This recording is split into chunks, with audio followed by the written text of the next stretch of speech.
پڑھتے تو اگے دی نہیں لنگھی تو پتہ نہیں تو دو باری لنگے ہیں تو ادھر پر کرنے گیا پھر تو ادھر ادھر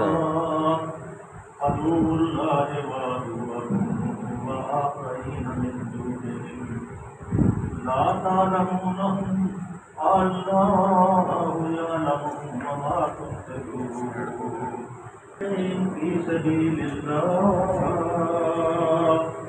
في سبيل الله يغفر عليكم وأنتم لا تظلمون وإن جنحوا للسلم فاجنح وتوكل على الله إنه هو السميع العليم وإن يريدوا أن يخدعوك فإن حسبك الله هو الذي أيدك بنصره وبالمؤمنين وألف بين قلوبهم لو أنفقت ما في الأرض جميعا ما ألفت بين قلوبهم ولكن الله ألف بينهم إنه وليد حكيم يا أيها النبي حسبك الله ومن اتبعك من المؤمنين يا أيها النبي برد المؤمنين على القتال إن يكن منكم 20 صابرون يغلبوا 100 وإن يكن منكم 100 يغلبوا 1000 من الذين كفروا بأنهم قوم لا يفقهون صدق الله العلي العظيم وصدق رسوله النبي الكريم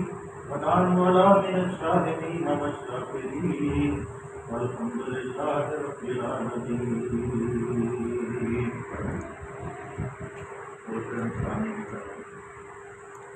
جو ساتھی روزانہ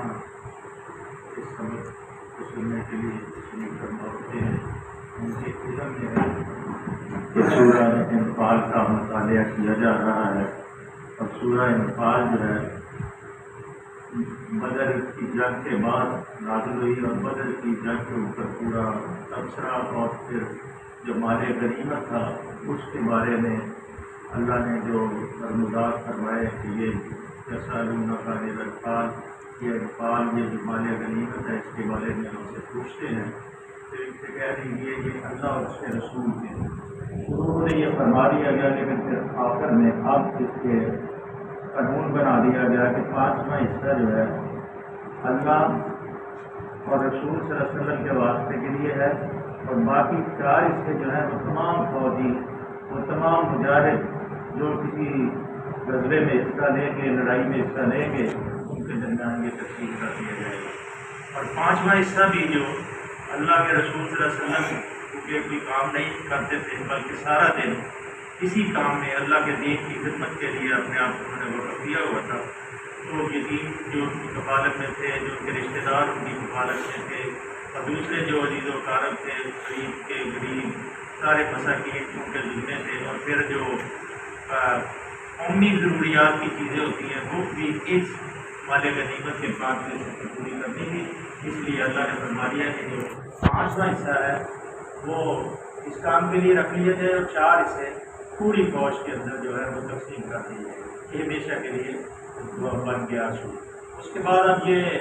بدر کا جب واقعہ ہوا تو قیدی آپ کو پتہ ہے کہ کچھ قیدی بن گئے تھے کچھ قتل ہو گئے تو جو قید کیے جا رہے تھے اس وقت اللہ نے پھر یہ قید کرنا مناسب نہیں سمجھا بلکہ جو قیدی کیے تھے اللہ کے رسول صلی اللہ علیہ وسلم نے صحابہ کرام سے اس کی رائے لی کہ ان کے بارے میں کیا کرنا چاہیے. اگر تم نے فاروق رضی اللہ تعالیٰ کا رائے دی کہ ان کو سب کو قتل کر دیا، اگر تم ابوبکر صدیق رضی اللہ تعالیٰ نے اپنی رائے کا اظہار کیا کہ فدیہ دے کے چھوڑ دیا جائے تاکہ یہ بعد میں شاید ان میں سے کوئی مسلمان ہو. آپ صلی اللہ علیہ وسلم نے حضرت ابو بکر صدیق رضی اللہ تعالیٰ عنہ کی رائے سے انکار کیا اور فدیہ دے کے اس کو چھوڑ دیا۔ یہاں اس کے بعد پھر اب نیا ایک باب جو ہے وہ اللہ تعالیٰ اب مسلمانوں کو تنبیہ کیا تھا۔ یہ ایک بین الاقوامی طور پہ مسلمانوں کے لیے ایک نصیحت ہے۔ جو بھی مسلمانوں کی اسٹیٹ ہوگی، جو بھی حکومت ہوگی، جیسی بھی حکومت ہوگی، اس کے لیے یہ ایک اصولی بات اللہ نے فرمائی، وَأَعِدُوا لَكُم مَّا اسْتَطَعْتُم مِّن قُوَّةٍ وَمِن رِّبَاطِ الْخَيْلِ تُرْهِبُونَ بِهِ عَدُوَّ اللَّهِ وَعَدُوَّكُمْ وَآخَرِينَ مِن دُونِهِمْ، اور تم لوگ جہاں تک تمہارا بس چلے زیادہ سے زیادہ طاقت اور زیادہ بندے رہنے والے گھوڑے ان کے مقابلے کے لیے مہیا رکھو۔ اس وقت کیونکہ گھوڑا جو ہے بہت قیمتی چیز تھی، بلکہ گھوڑے کے بارے میں تو اللہ کے رسول صلی اللہ علیہ وسلم کی منگل بھی آپ سے عرض کی تھی کہ جو گھوڑا مجاہد جہاد کے لیے پالتا ہے، اس گھوڑے کا پالنے کا بھی اس کو ثواب ہے۔ اگر گھوڑا کسی کی پیٹ میں چڑھ جائے تو اس پیٹ والے کو بھی اس کا اجر ہے۔ یہ موز مجاہد کا گھوڑا ہے جو فی سبیل اللہ کے لیے اس کے اوپر سواری کرتا ہے، اور شہادت کے مرتبے پہ فائز ہونے کے لیے اس کی خواہش ہوتی ہے کہ اللہ کے دین کو میں قائم کروں چاہے میری جان ہی چلے جائے۔ اللہ نے یہ نصیحت فرمائی کہ تم اب بھاری جو حکومتیں ہیں، اب کیونکہ جدیدیت آ گئی ہے، اب توپ ہے، اب گولے ہیں، ایٹم بم ہے، ہائیڈروجن بم ہے، بڑے بڑے جہاز ہیں، بحری قوتیں ہیں، ان سب کی قوت کی ہمیں ضرورت ہے، اور ایک اسٹیٹک آرمی جو ہے ہر وقت یاد رہے تاکہ دشمن جو ہے ہمارے ملک کی سرحدوں کو میلی آنکھ سے نہ دیکھ سکے۔ یہ ایک اللہ تعالیٰ نے مسلمانوں کو کھانے کے لیے، رہنے کے لیے محل بنانے کی نہیں کہا، بلکہ یہ کہا کہ اپنی قوت جو ہے جمع رکھو، تاکہ اگر کہیں مسلمان مظلوم ہو تو تم ان کی مدد بھی کر سکو۔ یہ نہیں ہو کہ تم ہاتھ پہ ہاتھ رکھ کے بیٹھے رہو اور اپنی یاشی کے اندر مشغول رہو۔ لیکن بدقسمتی ہے ہماری، یا ہمارے لوگوں کی بدقسمتی ہے کہ جب دین کے لیے ہم نے اس ملک کو بنایا تھا کہ یہاں دین کا نظام چلے گا، لیکن جیسے ہی یہ ملک بنا ہم نے سب کچھ بھلا لیا۔ جیسے سورہ بقرہ میں آپ نے پڑھا ہے کہ اللہ نے کہا کہ جب داخل ہو کے بیت المقدس میں تو اپنے گناہوں کی معافی مانگنا اور سجدے کرتے ہوئے داخل ہونا، اور ہمیں بھی یہ حکم تھا کہ اب یہ ملک تم نے لیا ہے، بڑی قربانیاں دے کے لیا ہے، بڑی دعائیں تم نے کی ہیں، اور تمہارے آباء و اجداد نے جو ملک کرائے تھے وہ بھی تمہیں پتہ ہے، تو تمہیں بھی حکم یہی تھا فادخلوا بابا سجدا نغفر لکم خطیئاتکم، کہ آپ ملک کے پاکستان کی سرحد میں آؤ اور سجدے کرتے ہوئے آؤ، شکر بجا لاتے آؤ کہ تمہیں غلامی سے نجات مل گئی ہے، تمہیں ایک ایسا خطہ مل گیا ہے جہاں دین کے نظام کو تم قائم کرو۔ اور یہی نعرہ تھا۔ اب یو پی سی پی کے جو لوگ ہمارے یہاں بیٹھے ہیں، امداد خان صاحب سے پوچھیں، وہ نعرہ لگاتے تھے یو پی سی پی کے لوگ، ان کو پتا تھا یہ پاکستان نہیں، ہم نے نہیں جانا، لیکن وہ کہتے تھے سینے میں گولی کھائیں گے، پاکستان بنائیں گے، اور پاکستان کا مطلب کیا؟ لا الہ الا اللہ محمد رسول اللہ۔ لیکن بدقسمتی وہ چلے گئے، ان سے ہمیں نعرہ مل گیا، لیکن اپنوں نے ہمیں اپنا غلام بنا لیا، اور اب انسانوں کی غلامی میں مسلمان جو ہیں اپنے اوپر دوسرے مسلمانوں کی غلامی کے اندر جکڑے ہوئے ہیں، اور سود کا نظام ہے جو کیفیت اس وقت ملک کی ہے، جو یہ افراتفری پھیلی ہوئی ہے، ہر ذی شعور آدمی جو ہے بے چین ہے، بے قرار ہے، اولادیں بے قرار ہے کہ کل کیا بنے گا، اور بے شمار لوگ جو ہے یہاں سے ہجرت کر کے کوئی کینیڈا جا رہا ہے، کوئی جرمنی جا رہا ہے، کوئی انگلینڈ جا رہا ہے، اس لیے کہ وہاں شاید تحفظ مل جائے۔ حالانکہ ہمیں استقامت اختیار کرنی چاہیے، اور یہاں دین کے قیام کے لیے جدوجہد اور جستجو کرنی چاہیے، اور اپنے اختلافات کو پس قرار دینا چاہیے، اور لا الہ الا اللہ محمد رسول اللہ کی حکومت کے لیے کوشش کرنی چاہیے۔ لیکن وہ ہم بھول گئے، اس لیے جو بھول جاتا ہے انسان تو پھر اس کو سزا ملتی ہے۔ اور اللہ نے فرمایا کہ ایسے گھوڑے، ایسا اسلحہ، ایسی چیزیں تیار رکھو تاکہ تمہارا دشمن جو ہے وہ تم سے مرعوب ہو جائے اور کبھی کوشش نہ کرے وہ تمہارے اوپر حملہ کرے گا، اور دشمن ہر وقت اس خوف میں رہے کہ یہ بہت طاقتور، اگر یہ ایٹم بم اللہ تعالیٰ نے آپ کو جو دے دیا ہے، یہ بھی ایک بڑی اللہ نے نعمت دے دی تمہیں، تاکہ تمہاری قوت جو ہے اس کے اندر کوئی اضافہ ہو گیا ہے۔ لوگ جو ہے پریشان ہے کہ اگر ہم نے اس کے اوپر حملہ کیا، جیسے پیچھے یہ بڑی افواہیں تھی کہ جنگ شروع ہونے والی ہے، تو پھر ہماری فوج کے جو میدان تھے انہوں نے باقاعدہ نیٹ ورک دکھایا کہ یہ ہمارا سب کچھ تیار ہے، اگر ہم پہ حملہ ہوا تو ہم نے کچھ نہیں کرنا، ہم نے ایٹم بم چلانا، تو پھر وہ جو دنیا کے اندر تباہی آئے گی اس کے ذمہ دار وہ لوگ ہوتے ہیں جو ہمارے اوپر حملہ کریں۔ تو اس لیے وہ جب آپ کی قوت کو دیکھا گیا تو پھر وہ حملہ نہیں ہوا، ورنہ تو ابھی نندن نہ دوسرے تیسرے جو پکڑے بھی گئے تھے حملہ تو شروع کر دیا تھا انہوں نے، لیکن جواب میں جب اس کو دیکھا کہ یہ کچی گولیاں انہوں نے نہیں کر کے کھیلی، بلکہ ان کے پاس بہت قوت ہے، پھر وہ بات آ لا تعلمونهم اللہ یعلمهم وما تنفقوا من شیء فی سبیل اللہ یوفى علیکم وانتم لا تظلمون۔ اللہ فرماتے ہیں کہ جنہیں تم نہیں جانتے مگر اللہ جانتا ہے۔ اللہ کی راہ میں کچھ لوگ ایسے ہیں جنہیں تم نہیں جانتے لیکن وہ اللہ کی راہ میں خرچ کرتے ہیں، اور اتنا خرچ کرتے ہیں کہ وہ سب کچھ دے دیتے ہیں، کچھ بھی پاس نہیں رکھتے، اور بوری کا لباس پہن کے اپنے گھر میں بیٹھ جاتے ہیں، اور پھر فرشتہ نازل ہوتا ہے، جبریل علیہ السلام آتے ہیں اور اللہ کے رسول صلی اللہ علیہ وسلم پیش کرتے ہیں، کہتے ہیں جبریل آج کیا لباس پہنا ہے؟ جبریل علیہ السلام کہتے ہیں، عرض کرتے ہیں یا رسول اللہ صلی اللہ علیہ وسلم آج زمین سے لے کے فرش تک جتنی بوڑھی مخلوق ہے اس نے یہی لباس پہنا ہوا ہے، کاش صدیق فتح گونی کا لباس پہنا۔ تو ہماری کیا کیفیت؟ پھر اللہ فرماتے ہیں یا لم وما تنفقوا من شیء فی سبیل اللہ یوفى علیکم وانتم لا تظلمون۔ اللہ کی راہ میں جو کچھ تم خرچ کرو گے اس کا پورا بدلہ تمہاری طرف پلٹایا جائے گا اور تمہارے ساتھ ہرگز ظلم نہ ہوگا۔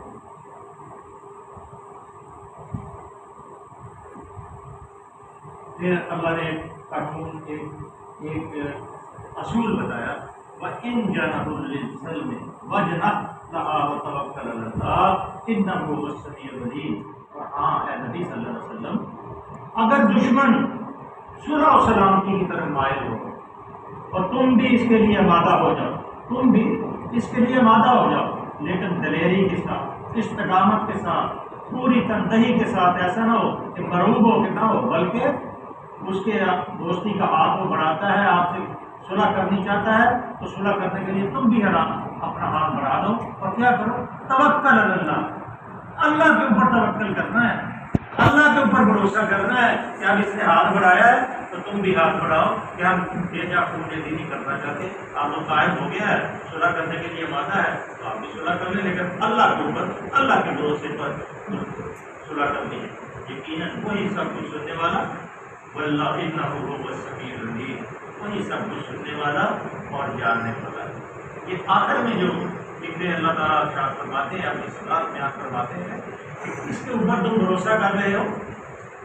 جو سمیع بھی ہے اور علیم بھی ہے، سنتا بھی ہے اور جانتا بھی ہے، ہر چیز اس کے علم میں ہے کہ اس وقت کیا ہو رہا ہے۔ ہم قرآن پڑھ رہے ہیں، ہم بیٹھے ہیں، ہمارے دل کے اندر کیفیت ہماری کیا ہے، اللہ اس کو جانتا ہے۔ اگر ہم دنیا کو دکھانے کے لیے بیٹھے ہیں تب بھی اللہ جانتا ہے، اگر ہم اللہ کو راضی کرنے کے لیے بیٹھے ہیں، ثواب کی نیت سے بیٹھے ہیں اور سمجھنے کے لیے بیٹھے ہیں کہ اللہ اس قرآن کو ہمیں سمجھا دے اور اس کی برکت سے ہمارے گھروں میں برکت عطا فرما دے، تو یقینی طور پر اللہ برکت بھی عطا فرمائے گا اور ہمارے دل کی کیفیت کو بھی تبدیل کر دے۔ وَإِن يُرِيدُوا أَن يَخْدَعُوكَ فَإِنَّ حَسْبَكَ اللَّهُ هُوَ الَّذِي أَيَّدَكَ بِنَصْرِهِ وَبِالْمُؤْمِنِينَ۔ ہاں اگر وہ دھوکے کی نیت رکھتے ہو، مطلب بات ہوتا ہے کہ دشمن جو ہے دھوکے کی نیت سے صلح کرنی چاہتا ہے، دھوکہ دینا چاہتا ہے، ایک طرف صلح کر رہا ہے، دوسری طرف حملے کی تیاری کر رہا ہے، اللہ فرماتے ہیں اگر اس کی دھوکے کی نیت ہوگی تو حسبک اللہ، اللہ تمہارے لیے کافی ہے۔ تم نے توکل اللہ کیا، پہلے اللہ کے بھروسے پہ تم نے صلح کا ہاتھ بڑھایا، جب اس نے ہاتھ بڑھایا اور اللہ کے اوپر تم نے بھروسہ کیا ہے، لیکن اب اگر وہ آپ کے ساتھ دھوکہ نہیں کرتا ہے، حسبک اللہ، اللہ تمہارے لیے کافی ہے۔ اور جس کے لیے اللہ کافی ہو جائے پھر اس کو کیا فکر ہے، پھر وہ دائیں سے بائیں سے اوپر سے نیچے سے اس کی ہر طرف سے عبادت ہوتی ہے۔ اگر سامنے تیر آتا ہے ہوا میں اچھل جاتا ہے،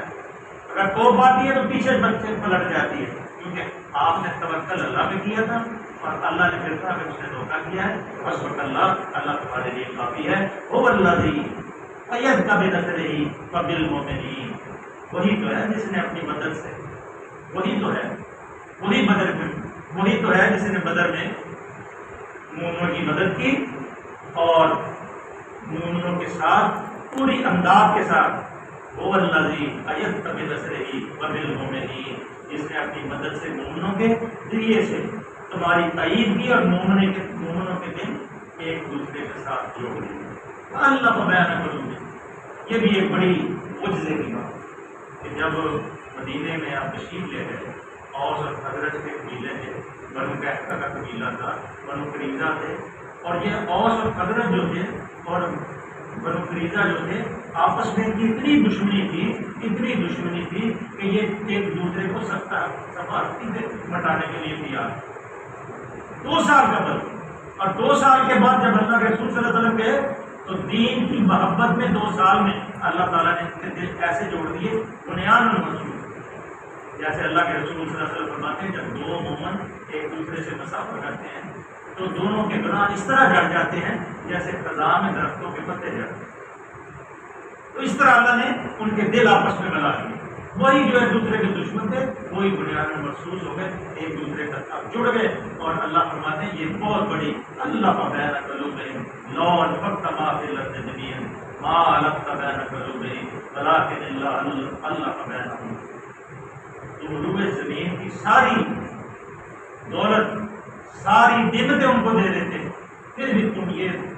طرز عمل کو نہ اختیار کرتے جو اللہ کے دین کی وجہ سے انہوں نے اپنے ان کے دل آپس میں جڑ گئے، اور دین کی برکت کی وجہ سے رسول صلی اللہ علیہ وسلم ان کو میں نے جوڑ دیا۔ یہ ایک معجزہ ہے کہ جو پہلے صدیوں سے ان کی لڑائی تھی اور ایک دوسرے کو سفارتی سے مٹانے کے لیے تیار تھے، لیکن جیسے ہی دین انہوں نے بنایا پھر ان کے درمیان محبت ہے اور وہی پھر مل کے اسلام کے لیے جہاد کرنے کے لیے تیار تھے۔ اللہ کا بین ساری دنیا جمیع ما الفت بین قلوبہم ولکن اللہ بینہم۔ اگر سارے روئے زمین کی دولت بھی خرچ کرتے تو ان لوگوں کے دل نہ جوڑ سکتے تھے، مگر وہ اللہ ہے جس نے ان لوگوں کے دل جوڑے۔ یقیناً انہ عزیز الحکیم، یقیناً اللہ زبردست بھی ہے اور حکمت والا ہے۔ پہلے سمیع نہیں، پہلے آپ نے توکل اللہ کیا، پھر وہ اگر انہوں نے دھوکہ دیا حسبک اللہ، اللہ جو ہے تمہارے لیے کافی ہے۔ اب اللہ فرماتے ہیں انہ عزیز الحکیم، جس نے ان کے درمیان محبت پیدا کی وہ زبردست بھی ہے اور حکمت سے حکیم بھی ہے، حکمت والا ہے، جو بھی اس کے کام ہے حکمت سے بھرے ہوئے۔ یا ایھا النبی حسبک اللہ ومن اتبعک من المؤمنین، اے نبی صلی اللہ علیہ وسلم تمہارے لیے اور تمہارے پیرو جو ہے اہل ایمان کے لیے تو بس اللہ کا۔ اب اللہ کے اوپر تم نے بھروسہ کر، اے نبی صلی اللہ علیہ وسلم میرے محبوب، یا ایھا النبی حسبک اللہ ومن اتبعک من المؤمنین، تمہیں اللہ کے اوپر بھروسہ کرنا چاہیے، اللہ تمہارے لیے کافی ہے۔ یا ایھا النبی فرد المؤمنین علی القتال ان یکن منکم 20 صابرون۔ اب یہ ایک معجزے کی بات ہے۔ بدر میں آپ نے دیکھ لیا زبیر بن حمام تھے، کھجوریں کھا رہے تھے، تو اللہ کے رسول صلی اللہ علیہ وسلم پر بڑھو اس جنت کی طرف جس کا طول و عرض و سماوات و ارض، پوچھا کیا اس کا اتنا بڑا عرض تو وہ اتنی بڑی جنت ہے؟ تو آپ نے کھجوریں نیچے پھینکی اور تلوار اپنی نیام سے باہر نکالی اور نیام جو ہے اس کو توڑ دیا اور ننگی تلوار لے کے جو دشمنوں کے اندر گھس گئے، اور اس وقت تک واپس نہیں جب جانے آخری کے سکون دل کر شہید ہو گئے اور سیدھے جنت میں چلے۔ کھجوروں کا کھا رہے تھے وہ ادھر نیچے پھینک دیا کہ یہ جنت کے درمیان میرے یہ کھجوریں آ جائیں۔ تو اللہ کے رسول کے فرمان کے اوپر ان کو اتنا یقین تھا اسی وقت کھجوریں پھینکی اور تلوار سے نکال کے تلوار کی نیام توڑ دی تاکہ تلوار میں اندر نہیں رکھوں گا جب تک میں سارے دشمنوں کو ختم نہ کر دوں یا آپ شہید ہوں۔ یہ ہے اللہ فرماتے ہیں یا ایھا النبی حرض المؤمنین علی القتال، اے نبی صلی اللہ علیہ وسلم مومنوں کو جنگ پر ابھارو، اگر تم میں سے 20 آدمی صابر ہوں، ان یکن منکم 20 صابرون یغلبوا مئتین، تو پھر وہ 200 پر غالب آئیں گے۔ اگر وہ 20 آدمی ہوں گے تو وہ 200 پہ غالب آئیں گے۔ اگر وہ الفا من الذین کفروا بانہم قوم لا یفقہون، اگر 100 آدمی ایسے ہوں تو منکرین حق میں سے 1000 آدمی کے اوپر باہر ہے۔ لیکن چلیں اللہ کے فرماتا ہے اللہ عنکم ولمن نفیکم، ہاں اللہ نے جان لیا ہے کہ ابھی تمہارے اندر بن کمزوری ہے، ہمارے اندر کمزوری ہے، اس لیے ایک کے بدلے دو، ایک مسلمان دو کافروں کے بدلے یہ برابر ہے۔ ورنہ اصل میں یہ کیوں ہوتا ہے کہ جب انسان ایک اپنی ذاتی لڑائی نہیں لڑتا بلکہ اس کو اپنی انفرادی زندگی کی پرواہ نہیں ہوتی، اس کو اپنی اجتماعی زندگی جو ہے، دین کی جو غیرت ہے، اس کے لیے جب میدان میں اترتا ہے تو پھر اس کو یہ اللہ تعالیٰ ایسے طریقے سے لڑاتا ہے کہ دشمن اس کو دیکھ کے ہی باغی ہونا شروع ہو جاتا ہے، کیونکہ اس کو اپنی زندگی کی پرواہ نہیں ہوتی۔ جیسے 1967 میں مصر کی اسرائیل کی جنگ ہوئی تو بیت المقدس کے ارد گرد افغان اور مسلموں کا ایک بریگیڈ تھا جو معلوم کرتا تھا، تو لوگوں نے کہا کہ اس طرح آپ میں نہیں حملہ کرتے، انہوں نے کہا وہ لوگ موت کے مطلب سے، وہ مجاہد جو ہیں موت کے متلاشی ہیں، وہ موت کو گلے لگانا چاہتے ہیں، اس لیے ہم ان کے ساتھ نہیں لڑ سکتے۔ تو مجاہد جو ہوتا ہے فی سبیل اللہ، اس کو تو اپنی جان جو ہے اللہ کے سپرد کرنی ہوتی ہے کہ کسی طریقے سے میری جان جو ہے اللہ کے لیے نکل جائے تاکہ میں جنت میں نہ پڑوں۔